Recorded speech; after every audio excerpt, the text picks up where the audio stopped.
What's going on, everyone? UFC 251 happened, finished earlier this morning. That's a long ass fight, long ass group of fights. I just had a few thoughts I wanted to put out there in the ether um, to elaborate on some of the stuff I said on Twitter.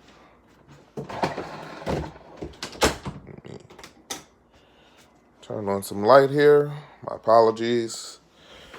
My Twitter handle is Sam MMA Fan Bronx, and I talk about a lot of things on my timeline, but mostly mixed martial arts and some politics.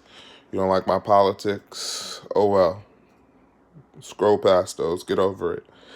Um, I just want to talk about the last two fights, the two title fights. Um, Volkanovski versus Holloway, and then Usman versus Masvidal. Some things I said.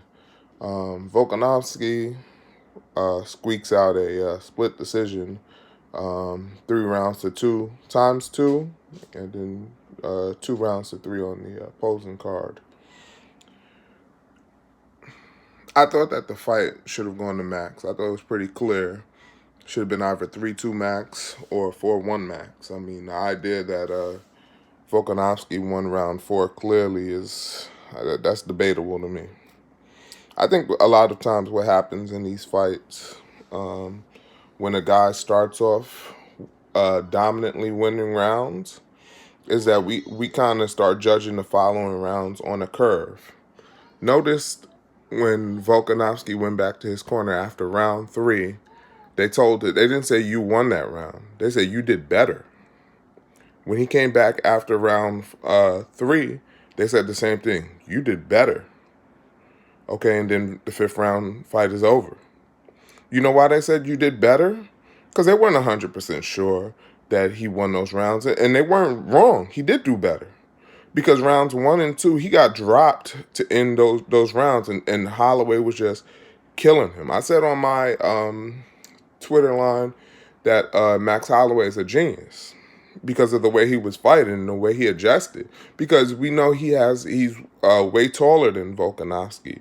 And a lot of times, excuse me, let me get that sleep up out of my eyes. This is the, what do you want to call it? The quarantine look. I'm here in Bronx, New York. um, what was I just talking about? About Max Holloway's genius.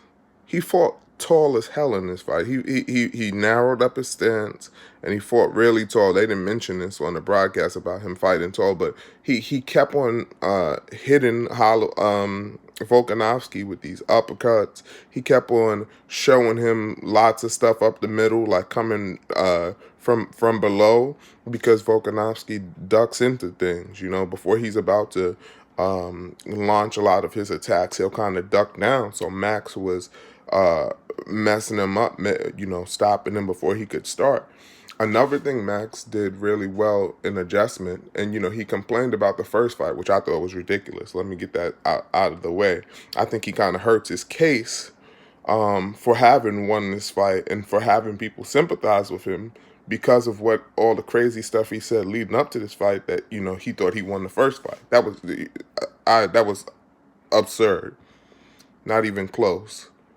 You got to respect when a guy is putting that much work on beating up your legs and scoring all those points and then just being better in the exchanges, just finishing the exchanges better. That, in my opinion, Volkanovski won the first fight 5 rounds to nothing. I don't understand why. Again, is that judging on the curve thing I mentioned to you earlier. But this fight, 3-2 should be the majority of people saying 3-2 max. Some people should say, hey, you know, 4-1 max. You know, he won the first 4 rounds. You know, I hate when these fighters score little insignificant takedowns, and people look at a fight that the other guy was edging on the feet with damage, and then they'll say, well, he slightly edged on the feet, but then the guy got a takedown, and so I'm giving the round to that guy. It's like, did he do anything with the takedown? Did he like beat up on the guy? Like, did he endanger him? Did he sap any strength, or did the guy just hop right back up? If the guy just hopped back up, this isn't high school or college wrestling. The ref doesn't yell two when he gets the takedown. If the takedown ends up with the guy just popping right back up, it's cool to note that he took him down for a couple seconds, but it means absolutely nothing. It should mean nothing for scoring. Okay, I've gone long enough on that. I'm going to move to Usman versus Masvidal. And the only thing I want to say about it is, I thought that, again, this is a judging gripe similar to the one I just mentioned about takedowns should mean nothing if they're not accompanied with damage. The first round, two of the three judges scored it for Usman. Nobody's gonna dispute rounds 2 through 5 should have been all Usman. But how the hell don't you get two of the three to have the common sense that Masvidal, like, I think he might have outstruck him 2-1 in round one, even being grounded for a little period of time. I don't care about the fact that a guy is on top of another guy. Masvidal, when he was down in that position, he actually was able to throw. They weren't the strongest strikes, but he was able to throw a bunch of strikes and then scramble back to his feet, and he clearly won the standing portion of that round. Now, in this fight, it's insignificant because, hey, you lose 4 rounds. But what happens? Let's say you have a back and forth first 4 rounds, and it's clearly 2-2 going into the fifth round, and then somebody like a Masvidal puts on a showing in the fifth round versus somebody like Usman, and Usman gets like this takedown that really doesn't swing the fight truly in his favor, the round in his favor, because he's not able to get off really effective offense off his back. A guy gets back up, and then he continues to win the fight in the standing range, and then when the scorecards are read, you get 3-2 Usman by a split decision, similar to what happened with Volkanovski and Max.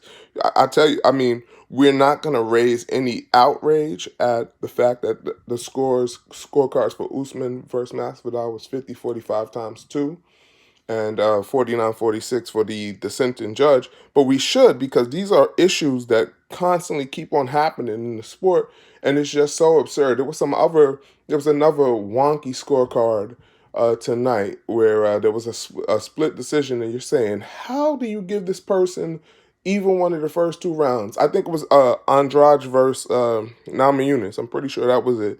Rose clearly wins those first 2 rounds, and I don't understand why there's never any conversation of like, man, guys need to get Adelaide birded, like hey, you need a timeout.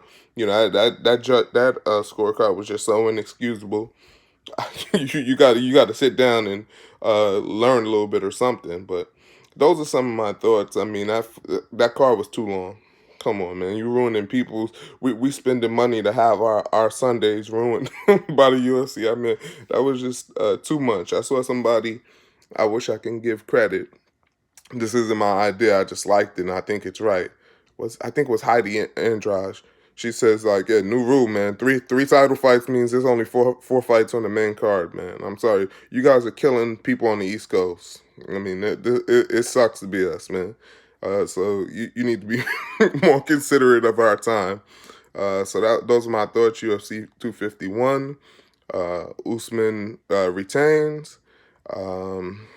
Volkanovski retains. Ian finishes Aldo. Rose wins a split decision. What was the other fight on the main card? Oh, Amanda Ribas, the real girl next door, finishes Paige Van Zant with an armbar inside of 1 round. Very impressive. So those are the highlights, and I just touched on the things that interested me. If you like this video, give me a thumbs up and respond to me. I'll respond back.